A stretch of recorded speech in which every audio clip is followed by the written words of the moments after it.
tahukah Bapak Ibu Saudara hari ini penyakit yang paling berbahaya bukan HIV/AIDS atau bukan penyakit jantung atau bukan penyakit corona bahkan. Tetapi hari ini saya mencermati banyak orang di seluruh dunia. Penyakit yang paling membunuh mereka adalah penyakit tadi kalau Ibu Aprenda bilang sakit hati, kecewa. Nah, itu ada hubungannya dengan diawali dengan keputusasaan. Makanya tema saya malam hari ini, kalau di sini malam, kalau di sana siang, adalah tentang hopeless, putus asa, harapan, kehilangan harapan. Ya, saudara, saudara, kita manusia itu bisa nggak minum, bisa nggak makan untuk beberapa saat lamanya, tapi manusia tidak dapat hidup 1 detik sekalipun tanpa harapan. Karena harapan itulah yang membuat kita hidup sampai hari ini. Karena harapan itu yang membuat kita bertahan sampai hari ini. Karena harapan yang membuat rumah tangga Anda semua masih ada sampai hari ini. Karena harapan yang membuat kita masih melayani di tengah sakit hati mungkin. Ya, ada banyak orang Kristen ini gara-gara sakit hati, putus asa, nggak pelayanan, nggak apa-apa, udah saya nggak usah pelayanan aja. Nah, artinya Anda sedang putus asa kan dengan pelayanan. Gitu. Nah, saudara, putus asa, hopeless, ini bahaya sekali. Penyakit yang paling bahaya menurut saya. Karena apa? Yang pertama, semua bisa mengalami putus asa, termasuk orang Kristen sekalipun. Ya, saya pun juga pernah mengalami kok, masih manusiawi. Makanya saya bisa sharing tentang keputusasaan ini karena saya pun juga pernah mengalami hal itu, gitu ya. Dan yang kedua, putus asa ini bahaya karena apa? Bisa kumat, tahu nggak kumat? Kambuh. Ya, jadi hari ini putus asa, besok-besok ke depan mungkin Anda juga bisa kembali terjadi putus asa kembali dengan adanya persoalan. Dan repotnya, kenapa saya katakan bahaya? Karena penyakit yang berbahaya itu kan penularannya cepat, ya, termasuk Omikron itu kan bahaya karena dianggap penularannya cepat, menularnya cepat sekali. Nah, penyakit putus asa ini bisa menular. Menular ke siapa? Ya, orang-orang terdekat dengan Anda gitu ya. Ketularan putus asanya. Nah, tapi ada satu good news-nya. Itu tadi bad news-nya. Good news-nya, kabar baiknya, putus asa itu dapat disembuhkan. Nah, katakan dalam hati Bapak Ibu Saudara masing-masing, dalam diri, dalam hati Anda, di tengah keputusasaan saudara misalnya di siang atau sore atau malam hari ini ada katakan, waduh, ini Pak Gideon kok bilang tentang putus asa, itu gue banget, itu saya banget hari ini. Hari ini saya sedang putus asa, Pak. Nah, saya mau bawa berita baik dari Tuhan Yesus bahwa putus asa, hopeless, itu bisa disembuhkan. Ngomong dengan perkataan, dengan mulut Anda, ya katakan masing-masing dari rumah Anda masing-masing, dari tempat Anda masing-masing, putus asaku dapat disembuhkan. Haleluya. Ya, saudara, kita mau belajar kali ini. Nah, ini dalam share screen saya tulis putus asa itu bahaya, tapi putus asa itu dapat disembuhkan. Ya, mari kita lihat pada kehidupan bangsa Israel waktu dipimpin oleh Nehemia. Nah, ini bangsa Israel punya satu proyek ya. Bapak Ibu nanti baca sendiri perikop yang saya akan sharingkan dalam firman Tuhan malam hari ini, di siang hari ini adalah dalam Nehemia 4. Nehemia 4. Nanti saya cuplik beberapa ayat karena panjang ya perikopnya. Tapi dari Nehemia 4 ayat 1 sampai 14 ini nanti selanjutnya Bapak Ibu bisa baca sendiri dengan lengkap. Tapi saya mau ceritakan sepintas tentang Nehemia 4 ayat 1-14 ini adalah ini kisah tentang rombongan orang Yahudi yang kembali dari Babel menuju ke Israel. Nah, sampai ke Israel, tembok Yerusalem ini itu sudah runtuh. Kenapa temboknya runtuh? Karena 152 tahun yang lalu, tembok Yerusalem ini sudah dimusnahkan oleh Raja Nebukadnezar. Begitu sejarahnya. Sehingga ketika orang Israel ini kembali ke rumahnya, mereka mendapatkan, loh, kok nggak ada temboknya ya? Loh, ini kalau, saudara bayangkan kalau rumah Bapak Ibu nggak ada tembok, nah itu kan bahaya gitu ya. Sewaktu-waktu maling bisa masuk, pencuri bisa masuk, musuh bisa masuk, lawan bisa masuk, orang jahat bisa masuk. Ini nggak ada temboknya. Ya, orang Jawa bilang oblong-oblong. nggak ada temboknya sama sekali. Nah, ini kan artinya mereka ingin gitu ya, membangun kembali tembok yang sudah dirobohkan ini ratusan tahun yang lalu. Jadi orang Yahudi ini selama bertahun-tahun hidup tanpa tembok sekeliling kota mereka. Akhirnya karena mereka merasa tidak aman dan nyaman, akhirnya mereka membangun kembali tembok Yerusalem. Nah, ini ceritanya proyeknya adalah membangun tembok Yerusalem. Pimpinan proyeknya adalah siapa? Nehemia. Nah, kurang lebih isinya kayak begitu ya. Mari kita lihat, ketika mereka mulai membangun tembok pertahanan kota mereka, tembok Yerusalem ini, mereka wah semangatnya, gairahnya luar biasa, sangat tinggi, menggebu-gebu. Kayak kita kalau pertama mengikut Yesus, wah kita pasti on fire, kasih mula-mula. Wah semuanya pokoknya untuk Yesus. Pelayanan bisa sehari 5-6 kali. Wah doa setiap saat itu ngeces rasanya, enak banget rasanya. Hadirat Tuhan itu begitu terasa. Ya, masih ingat ya ketika Anda kasih mula-mula kepada Tuhan Yesus kan kayak gitu. Bergairah gitu, semangat sekali. Ya. Nah, ini yang terjadi pada bangsa Israel waktu pertama kali mereka membangun, semangat sekali mereka bergotong royong. Tapi masalahnya, setelah beberapa saat, mereka menjadi putus asa atau menjadi hopeless. Nah, Bapak Ibu bisa lihat itu perubahannya. Mari kita baca Nehemia 4 ayat 6. Nehemia 4 ayat 6, coba ya, mereka yang begitu semangat membangun tembok Yerusalem, akhirnya satu saat mereka menjadi putus asa. Nehemia 4 ayat yang ke-6. Tetapi kami terus membangun tembok, lihat, terus membangun tembok sampai setengah tinggi dan sampai ujung-ujungnya ketemu. Saudara lihat, bisa bayangkan ya, bangun temboknya ini udah setengah tinggi, jadi hampir separuh jadilah. Ya, karena apa? Seluruh bangsa bekerja dengan apa? Segenap hati. Wah, semangatnya minta ampun. Nggak ada putus asanya, ya kan? Tetapi kemudian lihat, lompat ayat ke-10. Terjadi perubahan yang drastis di situ. Dari ayat yang ke-6 menuju ke ayat ke-10, apa yang terjadi? Berkatalah orang Yehuda, dikatakan apa? Di ayat ke-10 dari Nehemia 4, kekuatan para pengangkat sudah merosot dan puing masih sangat banyak. Saudara, puing-puing, maksudnya bekas masa lalu, tembok-tembok ini kan dirobohkan. Itu kan masih ada ya, puing-puingnya. Bekas-bekasnya itu masih ada. Nah, dikatakan dicatat di ayat ke-10 dari Nehemia 4 ini, kekuatan para pengangkat sudah merosot, udah capek, udah lelah. Lah gimana nggak lelah?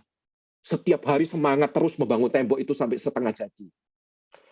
Padahal puingnya berserakan masih sangat banyak. Stres kan, aduh ini kapan jadinya ya? Kok gak jadi-jadi? Sudah semangat setiap hari bangun tembok, tapi kok masih banyak puing-puingnya. Akhirnya mereka mulai berkata apa? Tak sanggup kami membangun kembali tembok ini. Gak sanggup kami membangun kembali tembok ini. Itu kan satu pernyataan yang putus asa ya. Hari-hari ini banyak orang yang putus asa, gak sanggup saya melanjutkan pernikahan kami. Gak sanggup saya meneruskan bisnis saya. Gak sanggup saya meneruskan pelayanan saya. Gak sanggup saya melakukan tugas pekerjaan saya. Banyak orang mengatakan seperti itu. Itu artinya Anda sedang dijangkiti oleh penyakit putus asa. Gak sanggup saya sudah berobat, capek saya. Kata dokter kok begini begitu gak sembuh-sembuh. Banyak orang putus asa. Saudara, itu sangat mematikan. Tapi sekali lagi berita baiknya, penyakit putus asa itu dapat disembuhkan. Amin. Ada amin. Katakan amin. Ya, Anda bisa tulis juga amin. Saya percaya. Saya putus asa hari ini, tapi dapat disembuhkan. Ya, saudara, mari kita belajar oleh kebenaran firman Tuhan malam ini. Tapi sebelum kita tahu bagaimana menyembuhkan putus asa, mari kita lihat. Ya, saudara Ina, saudara Dahlia, amin. Ya, saya berdoa buat Anda yang malam hari ini, firman ini Anda katakan, wah, ini pas buat saya.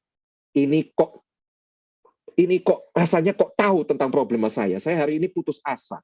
Bukan kebetulan. Amin, Maria. Ya, saudara katakan amin. Putus asa saya dapat disembuhkan. Ya, saudara. Kalau kita mau menyembuhkan seperti dokter, itu kan harus tahu ya. Penyebabnya itu apa dulu penyakitnya. Thomas, Amin. Ya, saya menyapa semuanya. Wah, bersemangat semuanya malam ini. Puji Tuhan. Betul nggak?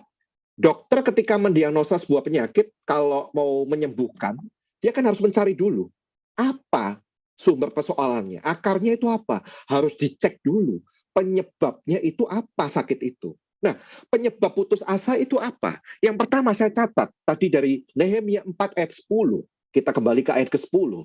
Dikatakan apa? Nehemia 4 ayat 10. Yang pertama dikatakan di situ kekuatan para pengangkat sudah apa?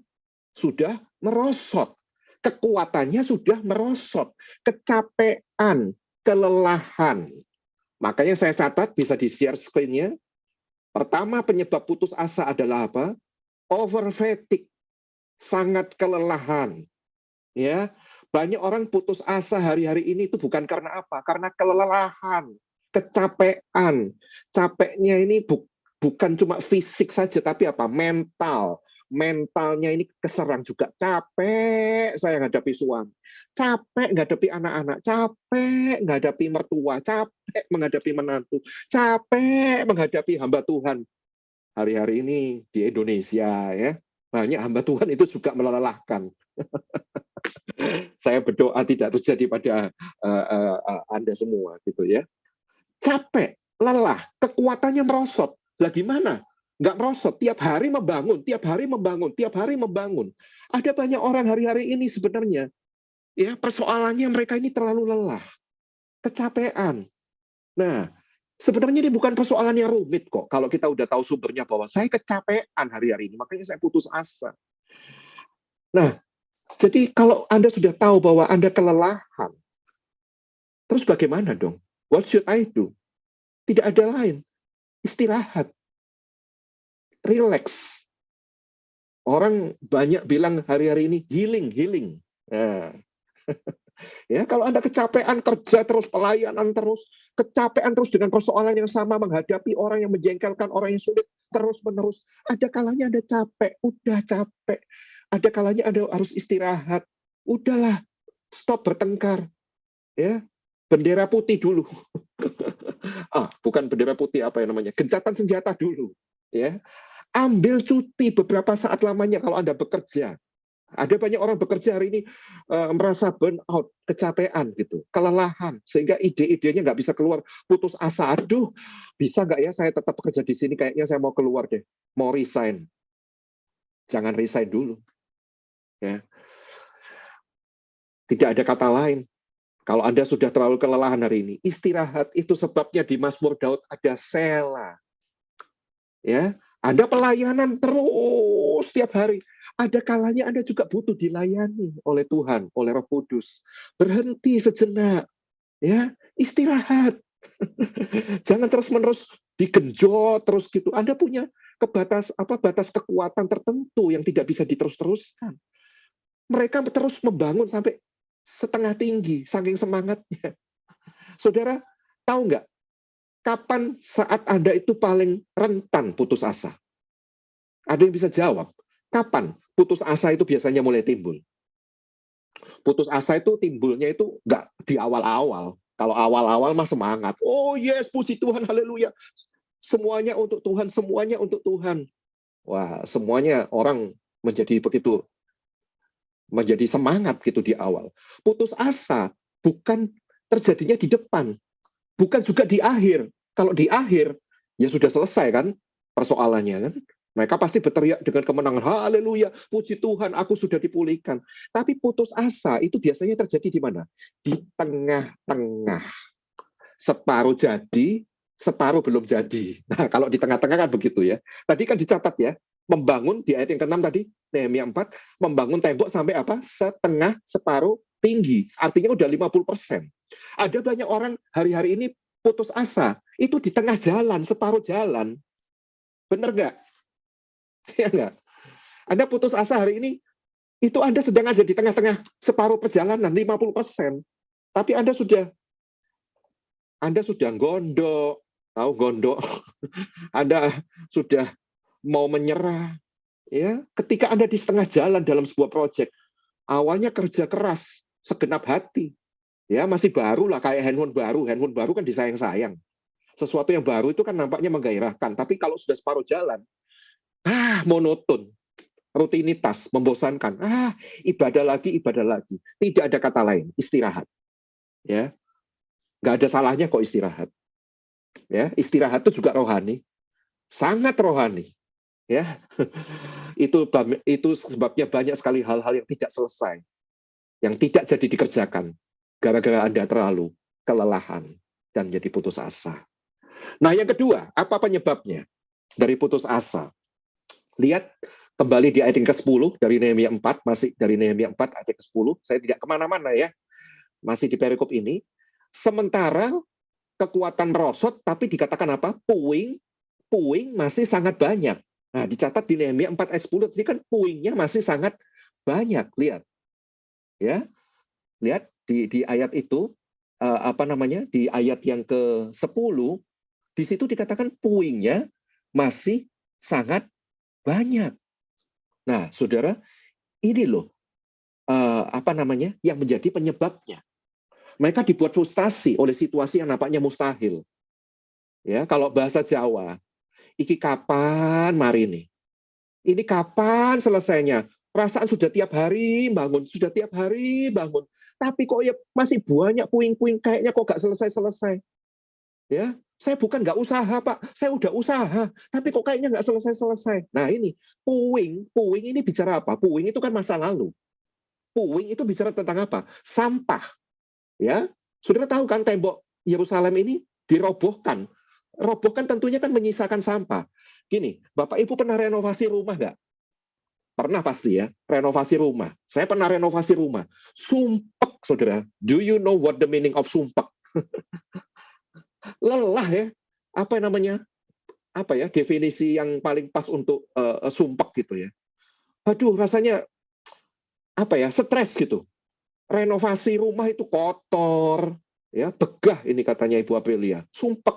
Ya kan kalau renovasi rumah itu kan kalau kita masih tinggal di dalamnya, itu kan kotor, berserakan di mana-mana, puing-puing. Padahal perasaan tiap hari itu sudah dibangun, ya pekerja sudah membangun, tapi kok nggak selesai-selesai. Nah, ini bicara penyebab putus asa. Yang pertama selain kelelahan, yang kedua apa? Terlalu banyak sampah dalam kehidupan kita. Terlalu banyak sampah dalam kehidupan kita. Ya, begitu banyak sampah, banyak puing kotoran yang membuat kita itu hilang pandangan fokus kita. Yang dilihat tuh sampahnya, yang dilihat tuh yang kotoran-kotorannya. Kok banyak ya kotoran puing-puingnya kok masih banyak. Sehingga mereka ini kehilangan fokus pandangan akan apa? Membangun tembok yang baru. Mereka kehilangan fokus. Fokusnya itu ke yang kotor-kotor itu yang lama-lama sehingga akhirnya mereka putus asa. Ini kapan selesainya? Bagaimana menyelesaikan masalah ini? Kok masih banyak ya? Pertanyaan sekarang saya, Bapak Ibu, apa sampah-sampah Anda? Sampah bicara tentang masa lalu Anda. Tidak ada kok orang yang nggak punya sampah. Saya juga ada sampah masa lalu. Adakah hal-hal sepele yang menghabiskan waktu, yang menguras energi Anda, bahkan menghambat kemajuan Anda? Itu sampah. Sampah lalu bicara tentang mungkin ada trauma dengan masa lalu. Mungkin Anda trauma dengan kekecewaan yang tadi dibilang oleh Ibu Aprilia, sakit hati masa lalu. Itu sampah, rintangan, gangguan yang membuat kita akhirnya tidak mencapai tujuan Tuhan dalam kehidupan kita. Itu yang mesti kita bersihkan. Ingat, kekecewaan, trauma, sakit hati, itu sampah. Sampah itu untuk dibuang, bukan untuk disimpan, Bapak Ibu. Ini quote saya, catat ya. Sampah itu untuk dibuang, bukan untuk disimpan. Ada orang hari ini yang hobinya nyimpan sampah. Ada. Jangan dibilang nggak ada. Ada. Sudah tahu itu busuk, sudah tahu itu kotor. Tapi hari ini karena zona nyaman. Mereka menghidupi kecewanya. Mereka menghidupi sakit hatinya. Nggak mau diusik. Ya, dalam pelayanan pelepasan. Yang banyak saya juga jumpai. Orang tuh kalau diusik luka-luka masa lalunya. Itu kan nggak seneng. Padahal itu sampah. Sampah itu untuk dibuang, bukan untuk dipelihara, bukan untuk disimpan.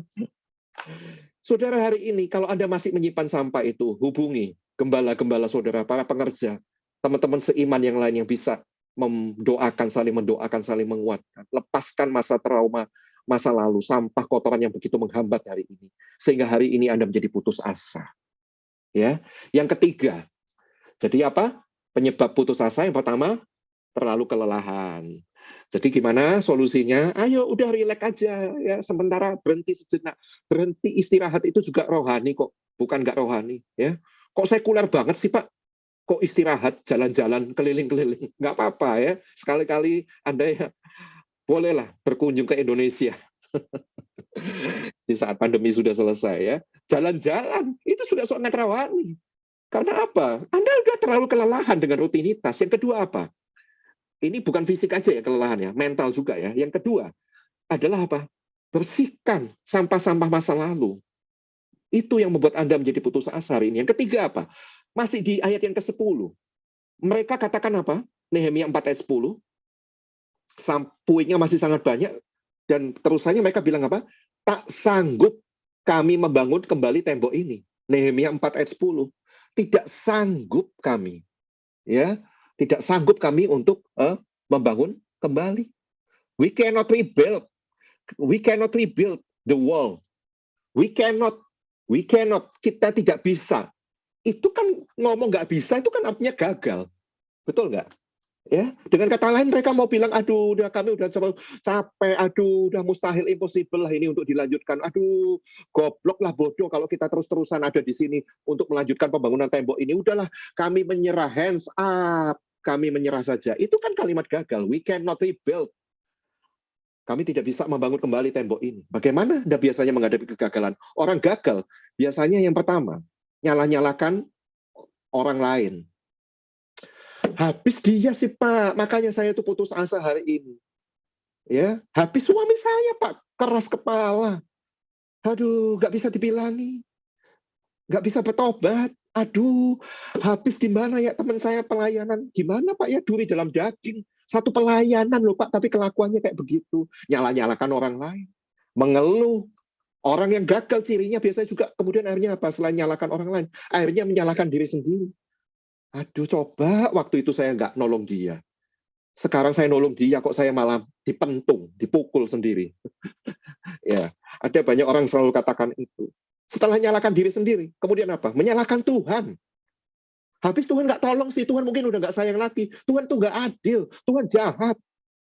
Banyak orang gagal ngomong begitu. Itu ciri-cirinya.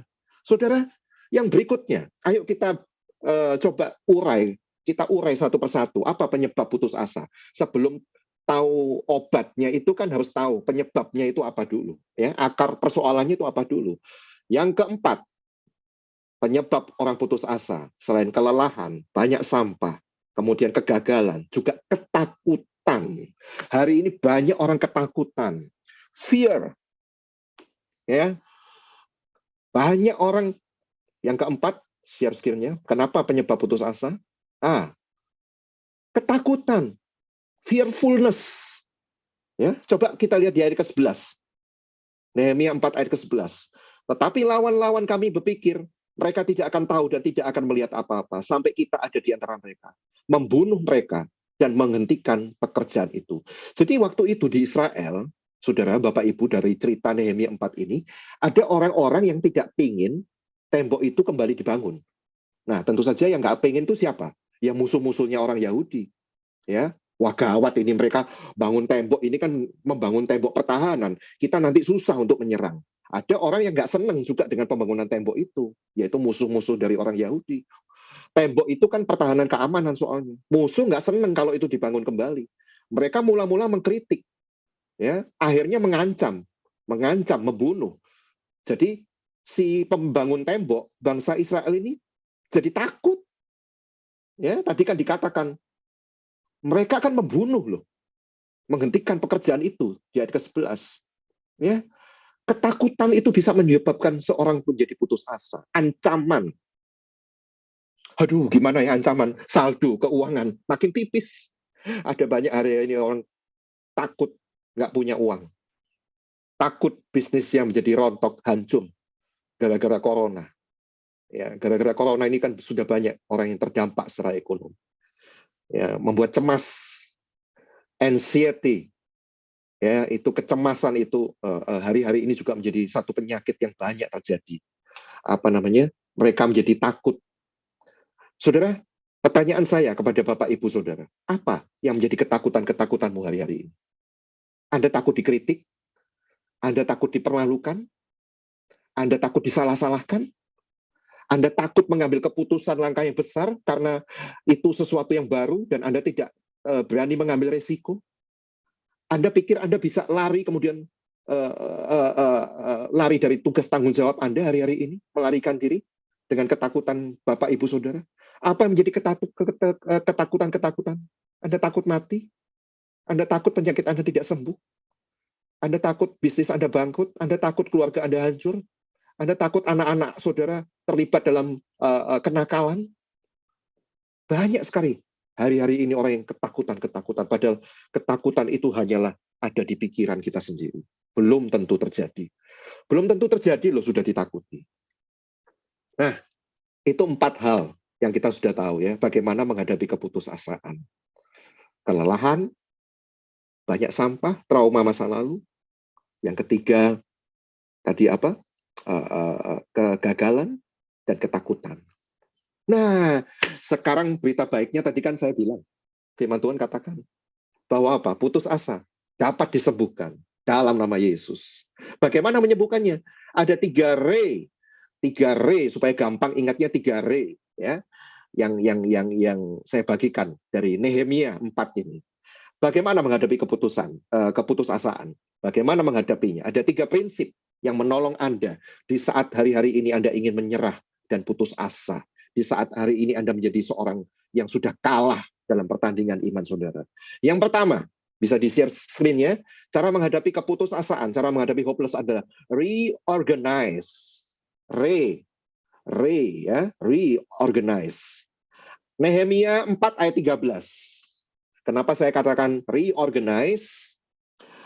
Maka aku itu Nehemia, ya, aku tempatkan rakyat menurut kaum keluarganya. Lihat di situ, menurut kaum keluarganya. Dengan pedang, tombak, dan panah di bagian-bagian yang paling rendah dari tempat itu, di belakang tembok, di tempat-tempat yang terbuka.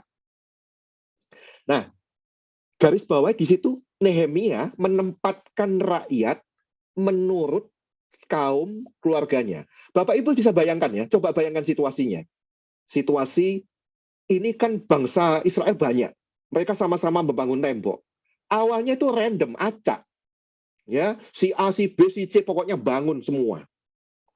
Tapi ketika Nehemia sebagai leadernya, pimpinan proyek ini dari bangsa Israel, proyek pembangunan tembok ini, melihat mereka menjadi putus asa, dia mengambil satu langkah dengan hikmat Tuhan, yaitu apa? Mengatur kembali strategi yang baru, reorganize, yaitu apa? Menempatkan anak buahnya sesuai dengan kaum keluarganya. Jadi mungkin dulu si A itu bangun tembok, ya si A sendiri bangun, nggak ada didampingi keluarga di dekatnya. Si B bangun, ya mungkin dia bangun sendiri gitu. Si C bangun temboknya sama, kan apa ya, mereka saling gotong royong membangun bersama-sama. Tapi mereka sendiri-sendiri nggak didampingi keluarganya. Tapi kali ini Nehemia dengan hikmat Tuhan, dia menempatkan orang ini sesuai dengan kaum keluarganya. Ya, dengan kata lain Nehemia mau mengatakan, oke, kita atur ulang, reorganize strateginya dengan lebih rapi. Ya, kita pakai cara baru. Kamu di sini, ayo kumpulkan ayah, ibumu, anakmu, misalnya keluarga Ibu Aprilia, keluarga Ibu Maria, ya, beserta suami, istri, anaknya, semua itu ngelompok di situ. Kumpul. Ayo, semua kumpul sesuai dengan keluarganya masing-masing. Ayo kita bangun kembali tembok. Ayo kita bangun kembali sesuai dengan keluarga masing-masing. Jadi di saat saya bisa bayangkan di saat ayahnya, suaminya lelah gitu, aduh capek, mamanya mungkin menyemangati, kan mamanya ada di dekatnya gitu. Ayo Pak, semangat Pak. Ayo Pak, kan buat bangsa kita ya Pak ya. Pun juga ketika mamanya ini udah kecapean, mamanya mungkin ibu-ibu bagian konsumsi. Aduh capek ini, ngasih makan terus. Papanya menyemangati. Ayo Ma, sediakan kita minum makanan, kita bangun kembali tembok, ini pertahanan bangsa kita, ini demi kita. Di saat anaknya juga ikut menyerah, aduh capek Pak, masih kecil mestinya sekolah, kok suruh bangun-bangun tembok. Lu ayo nak, ini demi kita semua, ini harapan bangsa kita semua. Mereka saling mengingatkan, mereka saling support karena ada berdekatan satu dengan yang lain. Bisa dibayangkan situasinya ya, Bapak Ibu Saudara semuanya. Ini loh cara baru, reorganize yang dilakukan oleh Nehemia. Ya, makanya ketika Anda putus asa hari ini, jangan lepaskan tujuan Anda. Tapi ayo temukan cara yang baru, strategi yang baru dengan hikmat Tuhan. Tuhan Yesus, aku minta hikmat-Mu. Bagaimana mengatur dengan strategi yang baru. Patah semangat, putus asa, itu bukan tandanya Anda sedang ada di jalan yang keliru kok. Mungkin Anda nggak keliru. Bangun tembok itu pertahanan masa keliru? Nggak ada yang keliru kan dengan membangun tembok, pertahanan. Tapi mereka menjadi putus asa karena apa? Mereka melakukan hal yang benar tapi dengan cara yang salah. Awalnya sendiri-sendiri, nggak ada support dari keluarganya masing-masing. Nggak ada salahnya rakyat Israel bangun tembok. Tapi mereka melakukan dengan cara yang salah, makanya mereka menjadi putus asa. Jadi ayo tata kembali, reorganize, atur kembali. Apakah ada masalah dalam pernikahan Bapak Ibu? Jangan cerai, jangan cerai dulu, temukan sikap yang baru.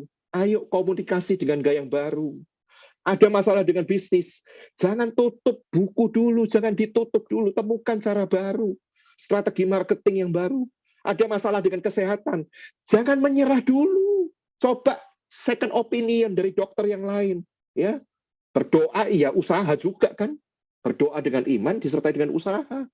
Atur kembali waktu Anda, jadwal Anda, fokuskan kepada tujuan apa yang Anda capai. Ya, dalam hal ini bangsa Israel tujuannya apa? Membangun tembok, itu bicara tentang masa depan.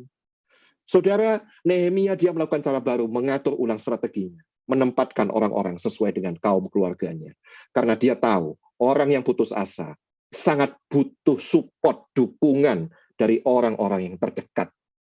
Nah, ketika satu anggota keluarga down, yang lain bisa saling menyemangati. Makanya kita nggak bisa sendirian. Ya, keluarga itu termasuk komunitas gereja, itu juga keluarga. Di saat yang satu down, yang satu bisa saling menguatkan. Dekatlah satu dengan yang lain, saling support. Yang kedua, bagaimana kita mengalahkan keputusasaan? Nah, saya tadi kan bilang ada 3, reorganize. Yang kedua, tolong ditampilkan screen-nya. Yang kedua apa?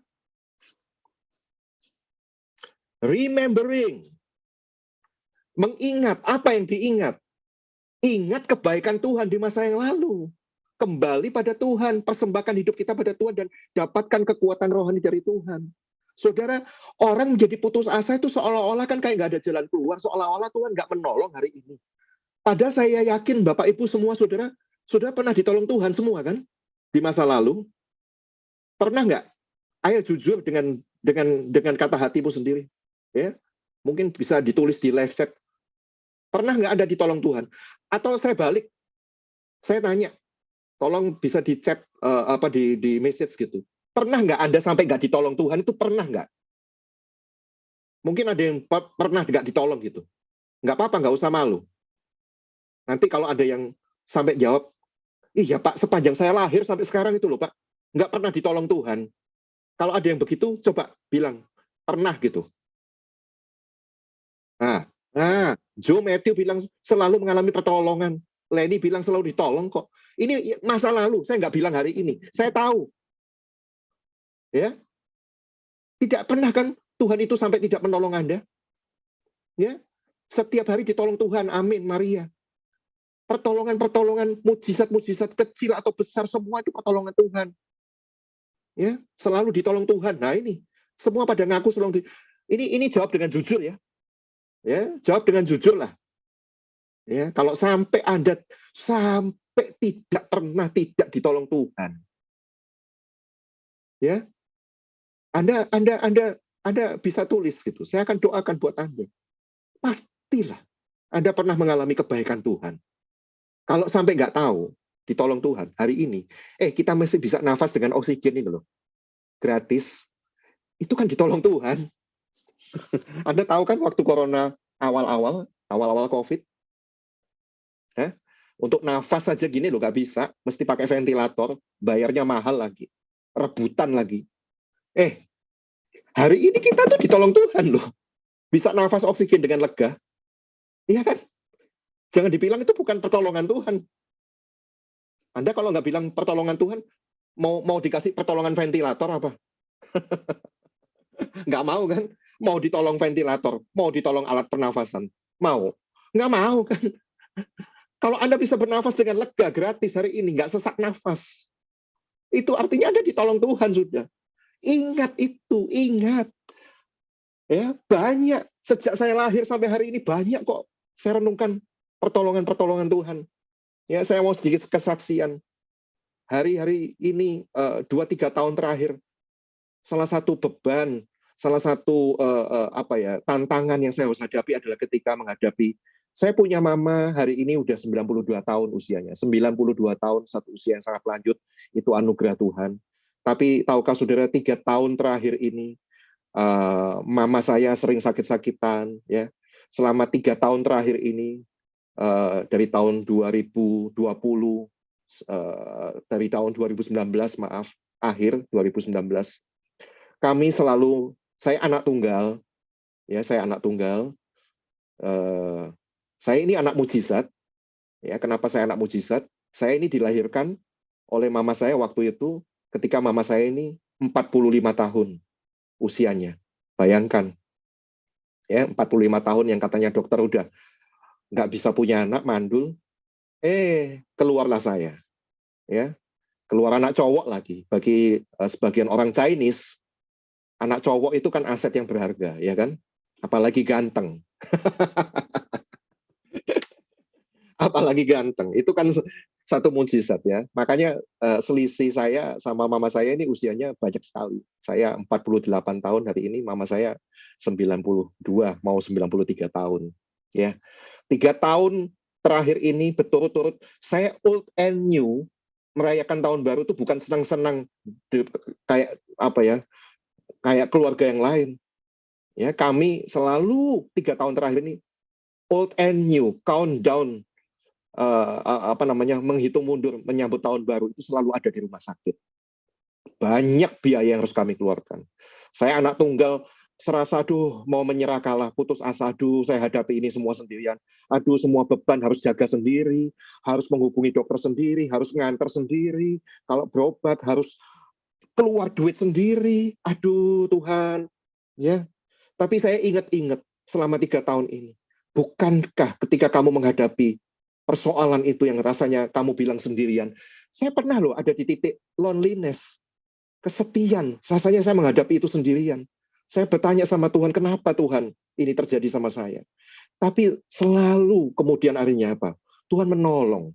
Ya, ada aja orang-orang nggak kenal dari Instagram mereka DM, minta nomor rekening saya, mereka transfer sejumlah biaya. Biayanya itu saya nggak menduga, saudara. Ketika yang terakhir ini tahun 2022, ya, mama saya menderita muta-muta dan didiagnosa gastroparesis, ada keterlambatan pencernaan sehingga membuat dia muta-muta. Setelah mengalami banyak pemeriksaan, saya nggak nyangka, saudara. Saya berbekal ke rumah sakit itu cuma bawa uang 35 juta rupiah. Saya pikir sudah cukup lah. Ngasih yang terbaik buat mama saya. Saya pikir ngasih orang tua itu yang terbaik waktu hidup, bukan waktu mati. Setuju ya Bapak Ibu ya? Kalau ngasih orang tua itu kasihlah yang terbaik waktu beliau masih hidup. Kalau sudah mati, percuma dikasih peti mati yang mahal-mahal. Percuma dikasih makanan-makanan, udah nggak bisa makan yang mahal-mahal. Ya. Udah mati, kasihlah yang terbaik. Itu tekad saya. Saya bilang sama Tuhan, Tuhan saya mau ngasih yang terbaik untuk mama saya. Saya kasih pengobatan yang terbaik. Saya kasih dokter yang terbaik. Saya pikir dengan duit uang 35 juta itu sudah cukup. Tapi ternyata apa, saudara? Nggak cukup 1 kali masuk rumah sakit. Sampai 3 kali keluar masuk, keluar masuk, keluar masuk. Dan setelah saya hitung-hitung biayanya itu 1 mobil baru. 200 juta lebih, 200 juta rupiah lebih, saudara. Itu duit dari mana? Saya bukan curhat ya, saya bukan minta-minta, tapi saya mau kesaksian ini. Ternyata apa? Toh semua itu juga ditolong oleh Tuhan. Saya ingat kembali di saat hari ini saya, tadi kan saya katakan putus asa itu bisa kumat loh, putus asa itu bisa kambuh.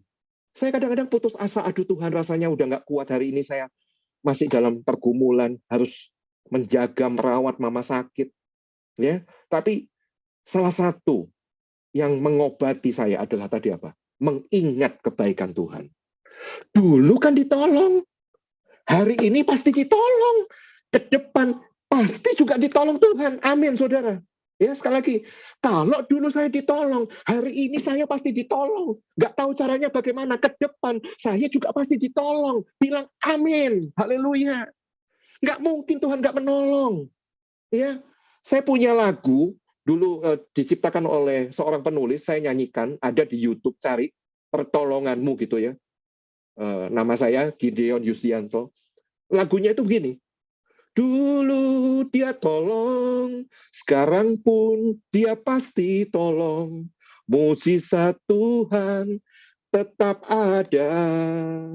Jangan menyerah, hadapi setiap masalah. Dia selalu ada menolongmu.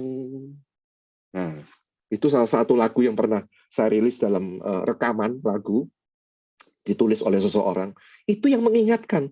Ya, itu lagu-lagu saya sendiri, saya nyanyikan sendiri kadang-kadang, saudara, untuk mengingatkan diri saya. Lu tuh keterlaluan ya, lu tuh putus asa, lu kebangetan ya, kayak Tuhan itu udah gak bisa nolong kamu. Ayo, ingat, dulu kamu kan ditolong Tuhan. Duit ratusan juta kayak gitu, duit dari mana kalau nggak dari Tuhan? Lewat bantuan orang-orang yang saya nggak kenal. Ya, nggak kenal saya, follower saya di IG itu ada banyak, saya nggak kenal satu persatu. Tapi mereka bisa saling bergandengan tangan. Sehingga apa? Setiap kali ada billing, tagih rumah sakit, itu selalu pas, on time bisa kami bayar. Puji Tuhan, saya bersyukur untuk itu. Ya saudara, kembali, ayo kita ingat kebaikan-kebaikan Tuhan. Di saat Anda lelah, di saat Anda putus asa. Nehemia 4 ayat 14. Ayo dibuka. Nehemia 4 ayat 14. Nehemia 4 ayat 14. Ku amati semuanya lalu bangun berdiri dan berkata kepada para pemuka dan para penguasa dan kepada orang-orang yang lain, jangan kamu takut terhadap mereka. Jangan kamu takut terhadap mereka. Don't be afraid of them. Kemudian apa? Ingatlah kepada Tuhan yang maha besar dan dahsyat. Ingatlah kepada Tuhan yang maha besar dan dahsyat. Ya, saudara, itu dalam versi bahasa Inggris. Remember the Lord who is great and awesome. Amen. Ya. Saudara, ingatlah, remember the Lord who is great and awesome. Ingatlah kepada Tuhan yang maha besar dan dahsyat. Ya, jangan kamu takut. Saudara, yang terakhir hari ini, firman Tuhan kan Ibrani 13 ayat 5 mengatakan apa? Aku sekali-kali tidak akan membiarkan engkau, dan aku sekali-kali tidak akan meninggalkan engkau. Dulu ditolong, hari ini pasti ditolong. Hari depan juga pasti ditolong. Amin. Ada amin, saudara? Amin, amin. Ya, diketik amin. Sesuailah, terjadi sesuai dengan iman. Amin. Ya. Yang terakhir, saudara, Ina, ya, amin. Jo, amin. Tuti, amin. Doa saya Maria, amin. Ya, Anda semua ditolong oleh Tuhan. Susana, amin. Leni, doa saya pada Anda, amin. Cynthia juga doa saya. Anda ditolong Tuhan, ya, semuanya. Saudara, ya, April juga amin. Depok, Moren, amin. Semuanya ditolong Tuhan, amin. Wah, gue suka gaya lo, ya. Ayo bangkit. Ya, Indri juga amin. Semuanya saya doa, Anda ditolong oleh Tuhan. Saya ditolong. Saya bukan anak emasnya Tuhan. Ya, Anda juga anak emasnya kok. Anda juga pasti ditolong. Aprilia amin, Siti amin. Ya, semua amin. Semua pasti ditolong Tuhan. Semua pasti ditolong Tuhan. Semua pasti ditolong Tuhan. Tuhan jamah satu persatu, jamah satu persatu, tolong Tuhan. Yang ketiga, yang terakhir. Maaf kalau saya terlalu lama. Enggak ya, enggak terlalu lama ya. Enggak bosan ya dengar khotbah saya. Oke, yang terakhir. Selain yang pertama tadi apa? Reorganize, atur kembali. Yang kedua, remember, ingat kebaikan ke Tuhan. Yang ketiga apa? Resist. Resist itu melawan pikiran negatif yang masuk. Ya, bagaimana menghadapi putus asa? Resist. Lawanlah pikiran negatif. Dengan kata lain, Nehemia itu kan mau bilang begini. Coba lihat ayat ke-14 ya tadi ya. Nehemia 4 ayat 14. Lanjutannya tadi itu. Ya, remember the Lord who is great and awesome. And fight for your families, your son and your daughter, your wife and your home. Nah, berperanglah untuk saudara-saudaramu, untuk anak lelaki dan anak-anak perempuanmu, untuk istrimu dan rumahmu. Orang kalau lagi putus asa mau menyerah kalah itu kan diserang dengan pikiran negatif. Waduh, gak iso aku, gak bisa aku. Itu pikiran negatif. Harus dilawan, resist. Dengan kata lain, Nehemia mau bilang apa? Ayo jangan menyerah. Ayo kita perang demi saudara-saudara kita. Ayo kita perang untuk anak lelaki, menyemangati. Ini Nehemia menyemangati untuk menolak pikiran-pikiran negatif yang mau menyerah kalah dan putus asa itu. Ayo kita berjuang bukan untuk diri kita. Mosok kamu nggak mau berjuang? Masa kalian nggak mau berjuang demi anak-anak kita, demi istri kita, anak-anak perempuan kita, untuk rumah kita? Ayo bangun kembali tembok ini. Nah, saudara, hidup orang Kristen ada kalanya kita tuh masuk dalam peperangan rohani. Peperangan rohani itu nggak ada di mana-mana. Di pikiran. Pikirannya negatif terus. Itu yang naruh siapa? Sutradaranya. Iblis. Iblis itu bukan rupa yang menakutkan, monster. Kalau di Jawa itu ada genderuwo. Ya, kalau di barat itu ada Dracula. Bukan seperti itu. Iblis itu kerjanya di mind, di pikiran. Dengan memasukkan pikiran negatif. Tuh. Kamu nggak ditolong Tuhan kan? Nggak mungkin kamu bisa melakukan itu selesai. Nggak mungkin keluargamu dipulihkan. Tuh, kamu nggak mungkin hidup kudus. Udah, kamu kan banyak dosa kan? Ngapain sekarang kamu bertobat? Nggak mungkin. Udah, dokter vonis kamu stadium 4 kan? Udah, nggak mungkin kamu sembuh. Udah, sebentar lagi mati. Neraka. Udah, nggak mungkin surga lu.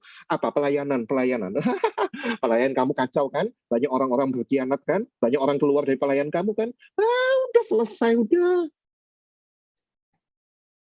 Itu pekerjaan iblis. Peperangan rohani itu di sini. Ya. Dengan kata lain, Nehemia mau katakan, ayo jangan menyerah.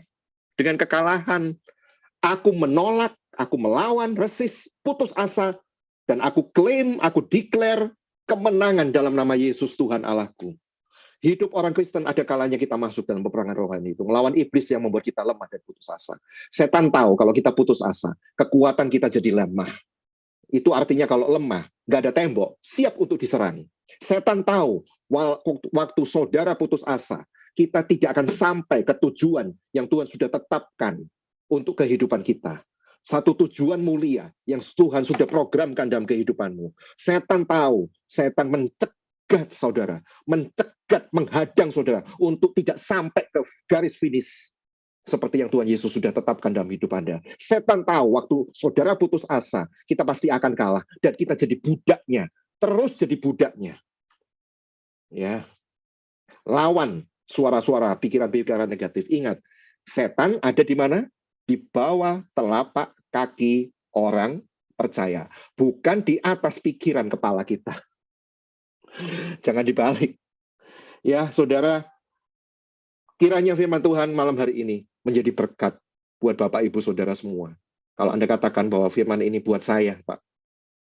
Terima kasih firman ini buat saya. Bukan kebetulan kalau saudara bergabung, join dalam komunitas di malam ini.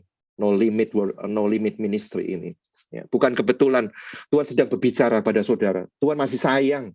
Tuhan masih sayang dan peduli sama saudara. Makanya lewat firman Tuhan malam ini, saya ditugaskan untuk mengingatkan, jangan menyerah. Jangan kalah dengan keadaan. Jangan putus asa. Saudara, Tuhan ingatkan, engkau adalah biji matanya Tuhan. Ya, saya bukan motivator. Saya bukan seorang motivator yang cuma menyemangati dan setelah itu Anda kemudian menjadi kempes kembali, menjadi patah semangat lagi. Tapi saya mendasari kebenaran malam ini dengan firman Tuhan. Ya, saya mendasari semuanya dengan firman Tuhan. Jadi bisa dipertanggungjawabkan. Saya bukan motivator. Saya hanya the messenger, penyampai firman Tuhan. Kiranya Tuhan memberkati Bapak, Ibu, Saudara semuanya. Ya, Anda yang sedang putus asa dengan pengobatan. Anda yang sedang putus asa dengan keluarga. Anda yang sedang putus asa dengan pekerjaan Anda. Anda yang sedang putus asa dengan bisnis Anda.